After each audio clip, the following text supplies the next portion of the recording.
بسم اللہ الرحمن الرحیم۔ السلام علیکم ورحمۃ اللہ وبرکاتہ۔ رسول اللہ صلی اللہ علیہ وآلہ وسلم نے فرمایا، تمہارا اس زمانے میں کیا حال ہوگا جو عنقریب آنے والا ہے، جس میں لوگ چانے جائیں گے، اچھے لوگ سب مر جائیں گے اور خراب لوگ باقی رہ جائیں گے، جیسے چلنی میں آٹا چاننے سے بوسی باقی رہ جاتی ہے۔ ان کے عہد و پیمان اور امانتوں کا معاملہ بگڑ چکا ہوگا اور لوگ آپس میں الجھ کر اور اختلاف کر کے اس طرح ہو جائیں گے۔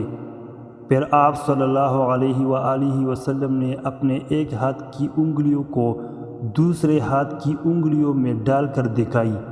لوگوں نے عرض کیا، اللہ کے رسول صلی اللہ علیہ وآلہ وسلم، اس وقت ہم کیا کریں؟